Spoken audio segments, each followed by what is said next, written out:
Hello and welcome back. Today we have 5 figures from the 1995 line of Space Precinct action figures from Vivid Imagination Toys. The 5 figures I have are in plain white boxes with just legal wording on them, because these are the mail away versions from things like Sugar Puffs and various other cereals, etc., etc., in the 90s, where you'd collect tokens off the back of the cereal boxes and pay 2-3 quid for postage, and then you'd get your free figure. As far as I'm aware, the figures are the exact same as the standard retail releases. The only difference is that they didn't have card backs and they came in a little plastic packaging with inside.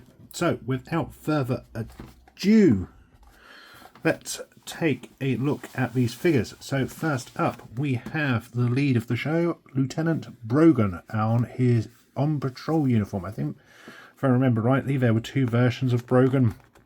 One where he was wearing his uniform and one where he doesn't have his jacket on. So you can see, standard white box, you can pull them out and they come in the plastic packaging like so. This one's never been opened before. He has all of the accessories he came with from the standard retail release. As I said, literally the only difference is that they weren't on card backs. He still gets his little cardboard police badge. I had these figures as a kid. I even had these badges. I don't remember them being cardboard. I honestly remember them being more of a plastic, but I guess I'm wrong, you know. It's been 30 years, so there we have it. Lieutenant Patrick Brogan, badge number, Space Precinct, and we get a little profile shot of the character. And then on the back, it is just Jerry Andon, Space Precinct 2040. And then, what is no doubt sacrilege to many, I am about to open an action figure which hasn't seen the light of day in 30 years. Well, light of day, it's been out of the box. So I'm going to snip the plastic packaging. We're going to open him up and pop him out. So the plastic's still sealed. There we go. Hopefully the plastic hasn't deteriorated too much on these figures. Sometimes the older plastic figures start going gummy and sticky where the plastic starts deteriorating. Hopefully that is not the case here. Here we have his weapon, which is a weird little machine gun type weapon. Very strange. For some reason I honestly thought he came with his pistol, but maybe I'm wrong. You know, again, it's 30 years since I've seen these figures. So here we have the figure, standard sort of 3-inch figure with limited articulation, which was the standard and norm in the 90s. We get a swivel at the head, a swivel at the elbows,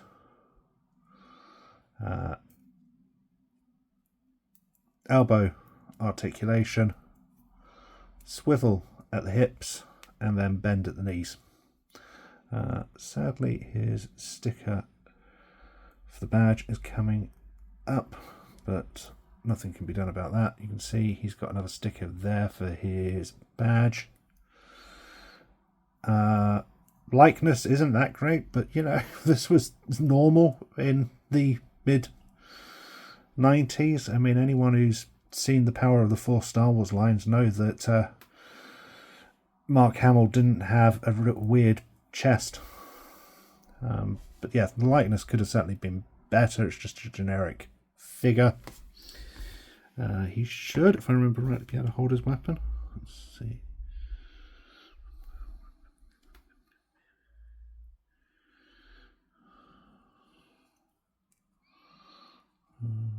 Yeah. Maybe.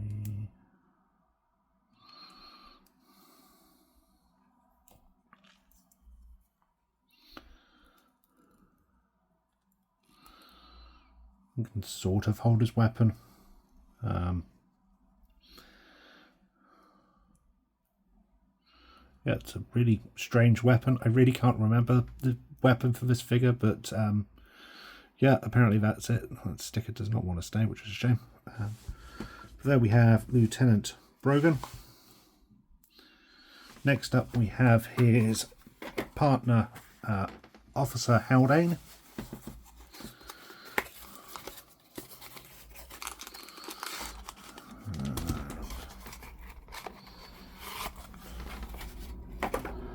The cardboard profile badge, Officer Jack Haldane.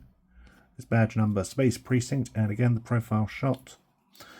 Profile shots are clearly just taken snippets from the episodes and are as what? Actually, these are essentially replicants of the badges you saw in the opening credits, which were always just a shot from an episode.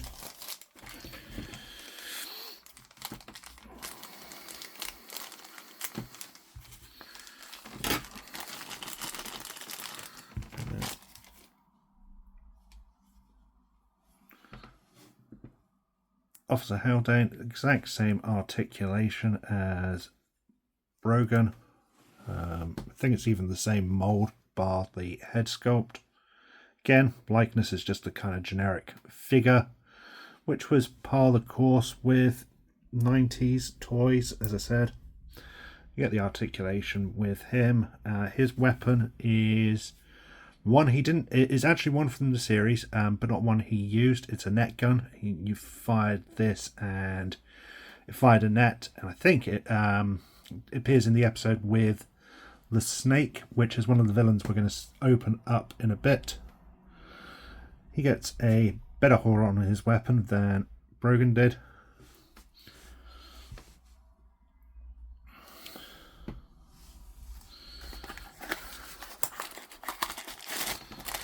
Next up is Captain Podley.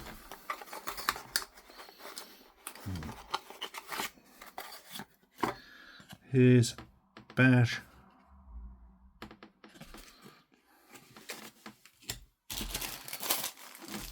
Oh, this one has actually been opened. There we go. We've got Captain Podley here, which is actually a nice sculpt of the Tarn head,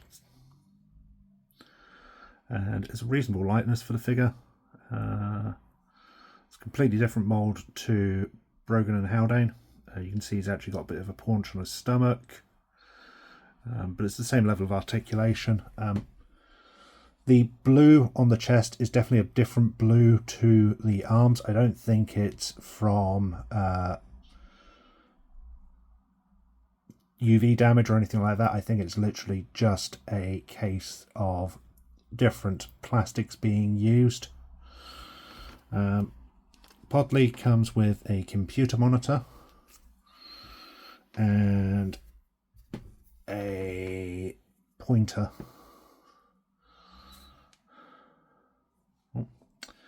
So there we have Podley. It's definitely a nice, reasonable likeness. The legs are the same mould as Jack and Brogan. Now we're on to the two villains which came with this. We have the Cyborg, which is from the time travel episode, which is always been one of my favourites, along with the Snake, strangely enough, so it's pretty cool to have both of these. The Cyborg villains, or the villains, came with red ID cards, but again, it's just a profile shot from his appearance in the episode. This one's been sealed and never opened.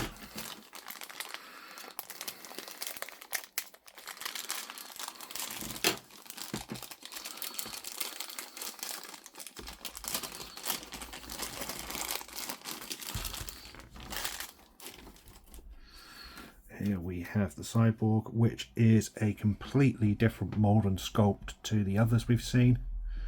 You can see his head there. That's really cool. villain looking piece with the scar tissue of this human skull above. Completely different mold for all of the parts, which is cool and a nice touch. And he still gets the same articulation as the others do. This arm is a little loose. I think it's because it's obviously a lot heavier than the others. And that was his mounted gun for the episode, but he does come with a gun accessory as well.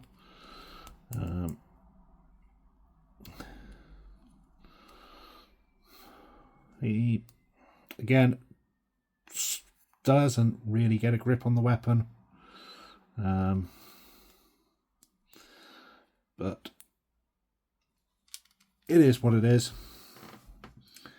So there we have the cyborg.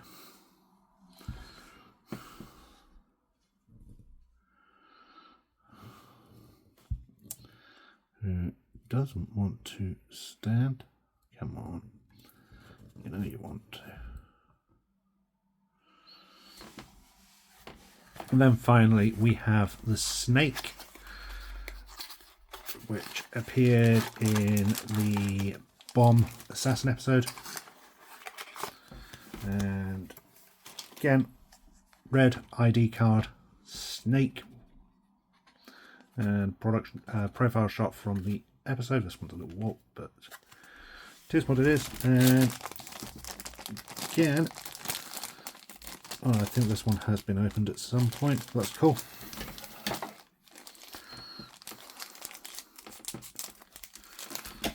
These figures are supposed to be opened and played with. They're toys after all. So here we have the snake. Again, unique mold to this figure. I absolutely love the head sculpt on this. It really did look sinister.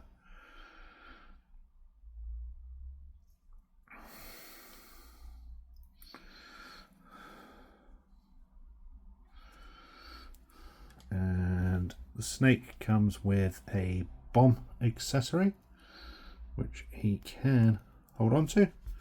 And it's a little warped, but he also comes with a knife, which is actually painted in 2 colours, which is a nice touch. And again, he gets a nice hold on that. So there we have Snake, and that is the 5 figures I managed to score for this collection. As it is, I really like these. I'm really glad to have these back in the collection. I loved this series as a kid, and I'm still enjoying it 30 years later. It holds up surprisingly well if you have seen it, or even if you haven't. It is a fun series. It was the last live action series produced by Jerry Anderson, who did shows like Thunderbirds and Stingray, if you're not familiar. And it has the same sort of charm as those series, except this is just live action. There were more figures in the line, and as a kid I had all of them. And sadly, parents gave them away long ago. But it's cool to have these 5, and I definitely will be on the lookout for more in the future. Thank you for watching. I hope you enjoyed, and I love this job.